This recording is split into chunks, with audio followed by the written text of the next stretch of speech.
नमस्कार स्टूडेंट्स, आपका अपने चैनल पे स्वागत और अभिनंदन है। आज हम शेखावाटी मिशन 100 शेखावाटी मिशन की एक बेहतरीन टीम द्वारा बेहतरीन प्रयास ताकि आपका बोर्ड परीक्षा परिणाम है वो उन्नयन हो सके, बोर्ड परिणाम आपका बेहतर हो सके। इसी के लिए पढ़ेगा राजस्थान तभी बढ़ेगा राजस्थान सामाजिक विज्ञान कक्षा 8 का परीक्षा 2024 के लिए मॉडल पेपर आपके लिए तैयार किया गया है प्यारे विद्यार्थियों, और ये टीम है जिसके द्वारा तैयार किया गया है। अब हम देखेंगे कि आपकी जो एग्ज़ाम है उसका नाम क्या है प्यारे विद्यार्थियों। प्रारंभिक शिक्षा पूर्णता प्रमाण पत्र परीक्षा। यह आपकी 8वीं क्लास बोर्ड क्लास जो आप पास करेंगे उसका नाम है। मॉडल पेपर फर्स्ट हम करने वाले हैं। सामाजिक विज्ञान अपना विषय है। पूर्णांक आपका 80 होगा। समय आपका 2.5 घंटे का होगा। अब बढ़ते हैं हम प्रश्नों की ओर। पहला प्रश्न आपसे किस प्रकार से पूछा जाएगा, तो नीचे दिए गए वस्तुनिष्ठ प्रश्न होंगे 1 से लेकर 8 तक। 8 प्रश्न आपके वस्तुनिष्ठ होंगे और ये प्रश्न वस्तुनिष्ठ मतलब अ ब स द यानी ऑप्शन वाले होंगे। आपको ऑप्शन सेलेक्ट करना है, विकल्प चयन करना है, कहने का मतलब। पहला प्रश्न क्या पूछा गया है। राजस्थान के राजपूत राजाओं ने मराठों की बढ़ती शक्ति को रोकने के लिए हुरडा सम्मेलन आयोजित किया था। कहाँ पे? भीलवाड़ा में। इसकी तारीख क्या थी, समय क्या था?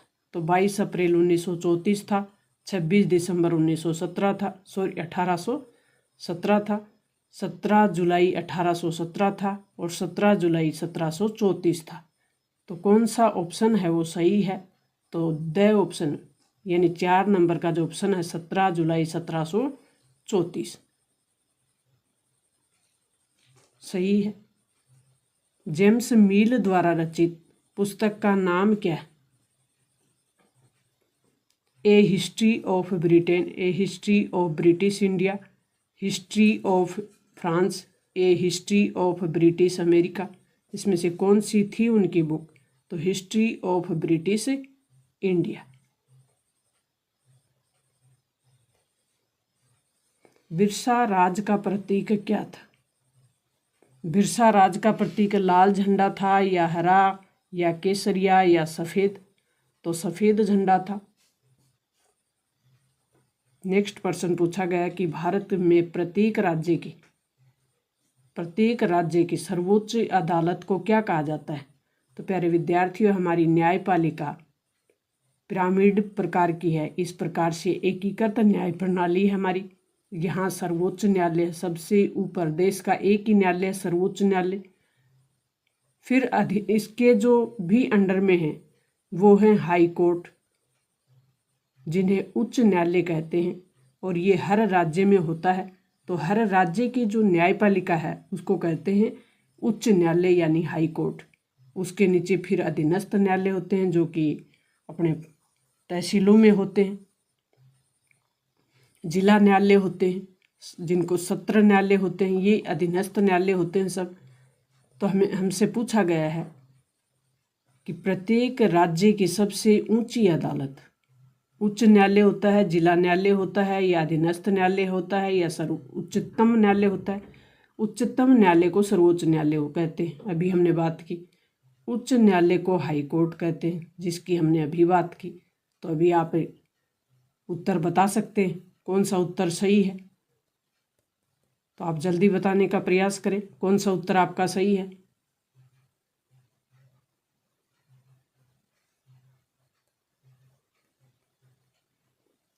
जनता द्वारा चुने गए लोकसभा के प्रतिनिधियों को क्या कहा जाता है?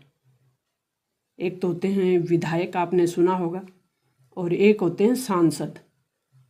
तो संसद में जो चुन के जाते हैं, संसद के 2 सदन होते हैं, लोकसभा और राज्यसभा। LS कह सकते हैं लोकसभा को, राज्यसभा को कह सकते हैं RS।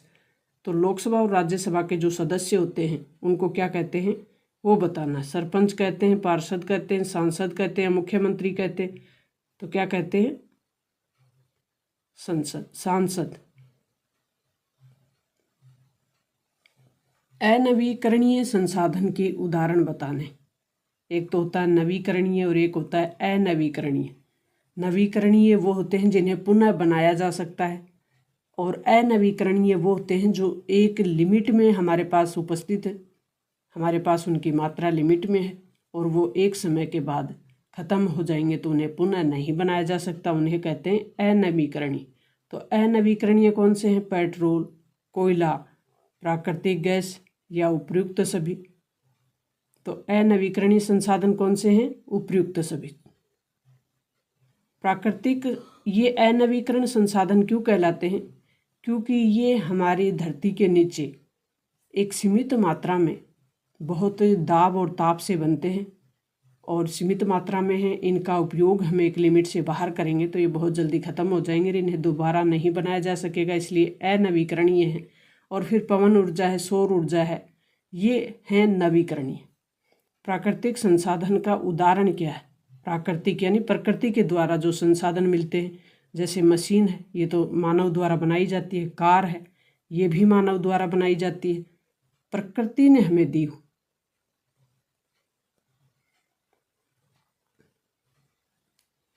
फिर हमारे पास है जल, या फिर फोन भी मानव बनाता है। तो फिर उत्तर क्या है जो प्रकृति से हमें प्राप्त हुआ हो? तो जल ऑप्शन हो जाएगा। 8%, 8वां जो प्रश्न है हमारा ऑब्जेक्टिव प्रश्नों में, वो प्रश्न है कि सामाजिक रूप से होशियारी समुदाय की विशेषता क्या है? होशियारीकरण अपना एक चैप्टर है। तो होशियारीकरण क्या होता है? जिनको पीछे धकेल दिया जाता है, जिन्हें हीन भावना महसूस कराई जाती है, जिन्हें पराजय का एहसास कराया जाता है, उन्हें कहते हैं होशियारीकरण। तो होशियारीकरण में इनमें से आपको सेलेक्ट करना, धनवान होने का एहसास, नहीं ये तो नहीं है। अधिक शिक्षित होने, ये भी नहीं है। और राजनीतिक रूप से शक्तिशाली, ये भी नहीं है। तो होशियारीकरण की विशेषता क्या है? शक्तिहीनता और पराजय का एहसास होना। खंड ब में आपसे किस प्रकार के प्रश्न पूछे जाएंगे? अति लघुतरात्मक प्रश्न होंगे और इनमें सबसे पहला प्रश्न है सुमेलित कीजिए। विलय की नीति के लिए कौन जाने जाते हैं? विलय की नीति पे किसने जोर दिया था? डलहौजी ने। अंतिम शक्तिशाली मुगल शासक कौन था? तो औरंगजेब था। पहली इंग्लिश फैक्ट्री कहाँ लगाई गई थी? तो पहली इंग्लिश फैक्ट्री हुगली में लगाई गई थी, जो कि कोलकाता के पास है। हैदर अली कौन थे? मसूर के शासक थे। इस प्रकार से हम इनको सुमेलित कर देंगे। सुमेलित करते समय हम कैसे करेंगे?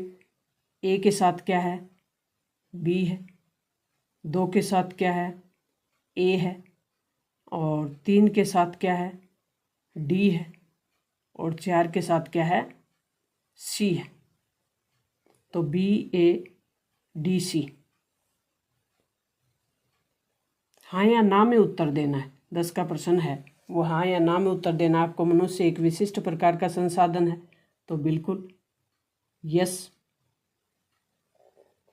प्राणियों और पक्षियों के व्यापार प्रतिबंधों की सूची ICTES एक संस्था है, उसके द्वारा तैयार की जाती है, बिल्कुल सही यस। प्राकृतिक गैस पेट्रोलियम के साथ पाई जाती है, ये भी यस। चावल का प्रमुख उत्पादक देश है वो जापान है, ये नहीं है, क्योंकि चावल का प्रमुख उत्पादक है वो चीन है। 7वां नंबर है चावल में जापान का। तो अलोकप्रिय कानून से क्या आशय है? जो जनता के लिए उपयोगी नहीं होते, उन्हें कौन से कानून कहते हैं? अलोकप्रिय, यानी जनता को वो प्रिय नहीं होते, वो जनता के लिए फायदेमंद नहीं होते, उन कानूनों को क्या कहते हैं? अलोकप्रिय। महिलाओं की सुरक्षा के लिए कौन सा कानून भारतीय संविधान में उल्लेखित है? तो एक तो घरेलू हिंसा का कानून है, जो कि 2005 में बना था। एक दहेज के विरुद्ध कानून बना हुआ है, जो कि 1961 में बना था। झांसी की रानी लक्ष्मीबाई की अंग्रेजों में ऐसी क्या मांग थी अंग्रेजों से, जिसे अंग्रेजों ने अस्वीकार कर दिया था? तो झांसी की रानी लक्ष्मीबाई की मांग थी कि उनकी पति की मृत्यु के बाद उनके बेटे को, जो कि गोद लिया था उन्होंने, दत्तक पुत्र जिसको बोल सकते, दत्तक पुत्र को राजा बना घोषित किया जाए, लेकिन अंग्रेजी शासन ने ऐसा स्वीकार नहीं किया। ग्रेनाइट उद्योग का सर्वाधिक विकास किस जिले में होता है और क्यों? तो ग्रेनाइट उद्योग का सबसे ज़्यादा जो विकास है वो हुआ है जालौर में। कहाँ पे? जालौर में। क्योंकि इस प्रकार की व्यवस्थाएं प्राकृतिक रूप से इस प्रकार की यहाँ कंडीशन पाई जाती है कि यहाँ सर्वाधिक ग्रेनाइट उद्योग है वो डेवलप हो रहा है। यूरोपीय देशों में भारतीय नील की मांग क्यों बढ़ी, स्पष्ट कीजिए।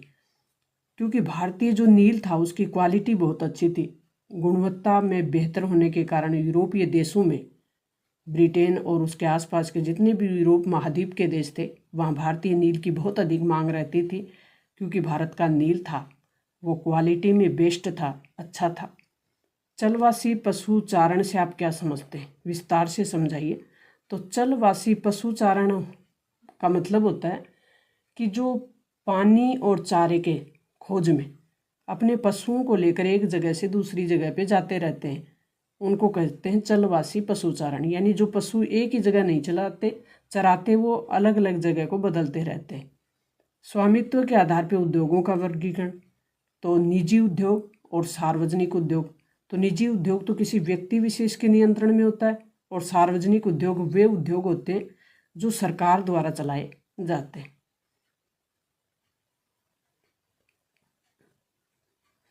ये शिक्षा से संबंधित है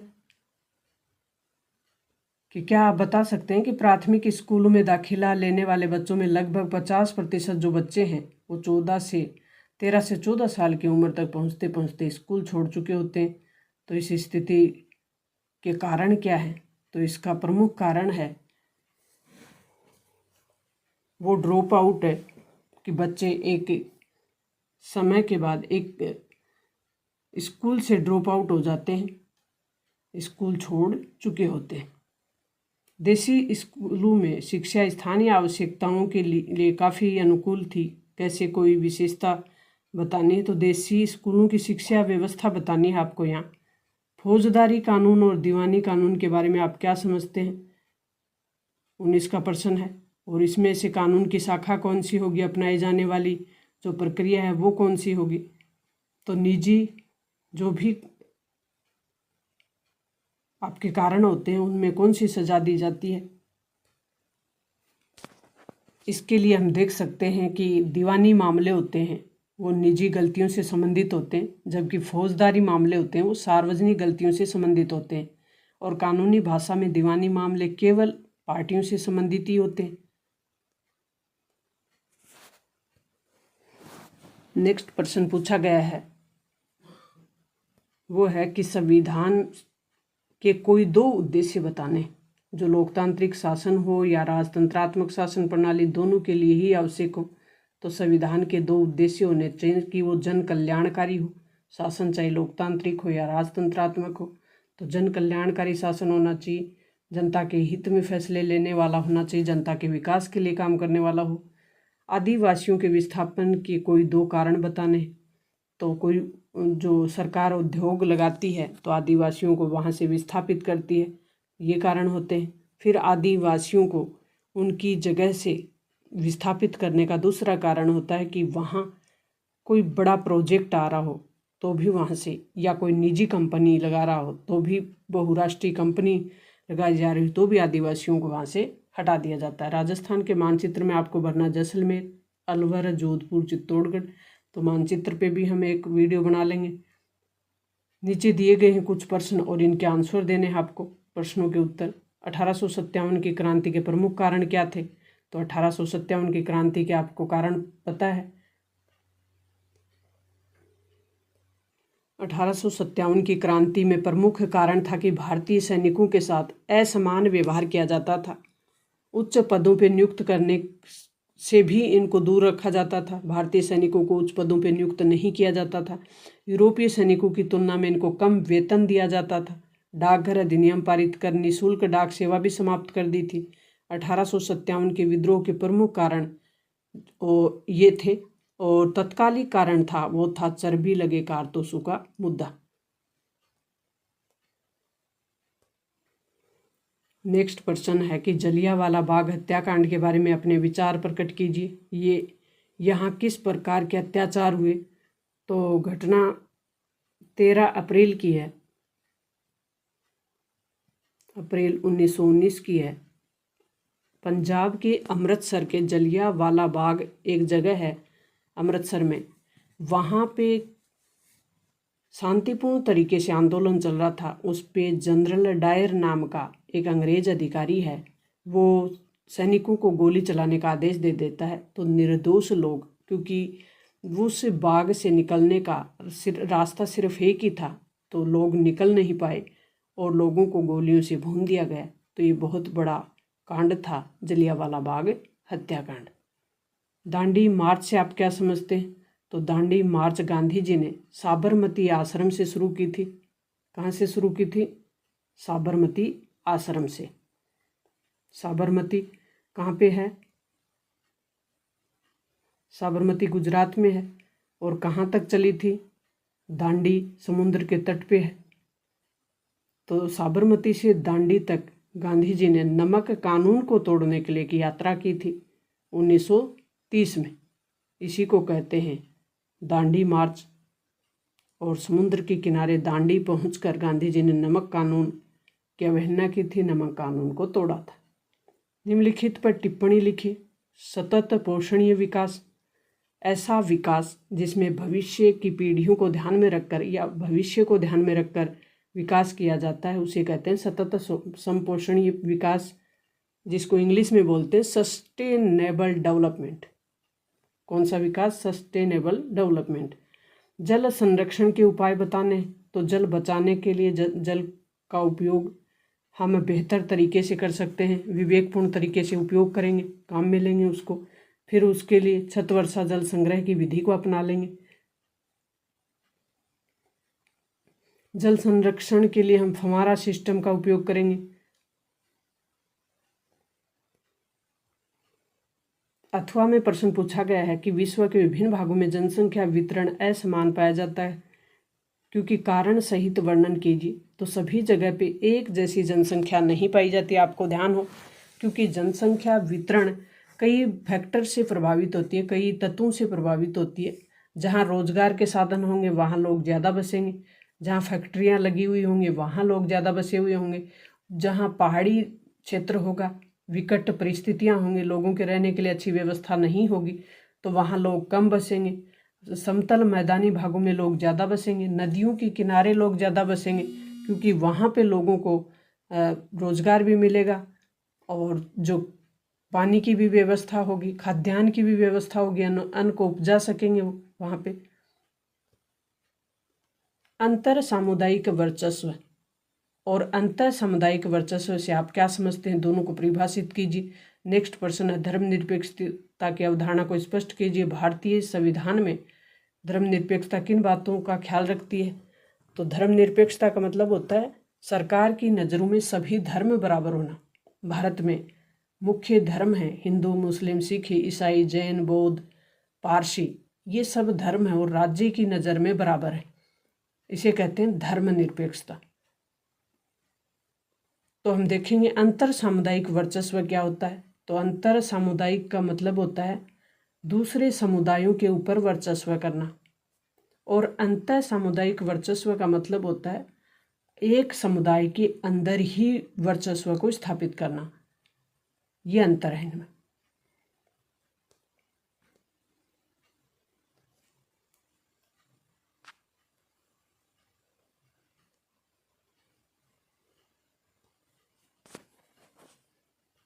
दूसरे समुदाय के ऊपर हो सकता है कौन सा अंतर सामुदायिक वर्चस्व, दूसरे समुदाय पे होता है इंटर कम्युनिटी, या फिर एक ही समुदाय के भीतर कुछ लोग दूसरों पे दबाव बनाते हैं, उनको दबाते हैं, तो उनको कहते हैं अंतर सामुदायिक यानी इंट्रा कम्युनिटी वर्चस्व।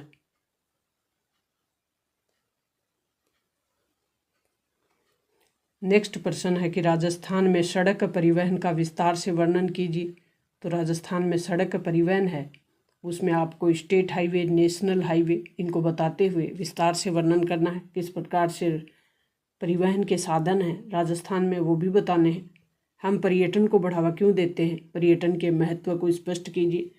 तो प्यारे विद्यार्थियों, पर्यटन का मतलब होता है हम एक जगह से दूसरी जगह घूमने को जाते हैं, वो चाहे हमारा जो अवसर है, अवकाश है, उसका सदुपयोग करना हो या हमें ज्ञान प्राप्त करना हो तो ज्ञान प्राप्त होता है, अवकाश का सदुपयोग होता है।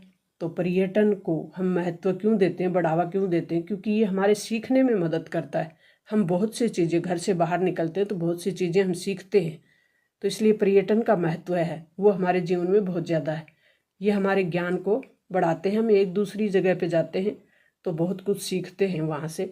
साइबर सुरक्षा के बारे में आप क्या समझते हैं? साइबर सुरक्षा के प्रकार और उपायों का उल्लेख करना है। तो साइबर सुरक्षा का मतलब होता है जो इलेक्ट्रॉनिक जो माध्यम है, टीवी है, इंटरनेट है, सोशल मीडिया है, इनके माध्यम से जो फ्रॉड होता है उसको रोकना साइबर सुरक्षा कहलाता है। साइबर सुरक्षा के प्रकार हैं, 6 होते हैं और इनके रोकने के उपाय यही हैं कि ज़्यादा से ज़्यादा लोग जागरूक हो ताकि साइबर सुरक्षा से जो भी हमें नुकसान पहुंचता है उससे बचा जा सके। लोगों की शिक्षा बढ़ेगी, लोग जागरूक होंगे तो लोग साइबर सुरक्षा से अपने आप को बचा सकते हैं। Thanks, all the best. ये हमने सोशल साइंस का मॉडल पेपर हल करने का प्रयास किया। प्यारे विद्यार्थियों, मुझे उम्मीद है कि आने वाले एग्ज़ाम में आपको यहाँ से ज़रूर मदद मिलेगी। Thanks, all the best.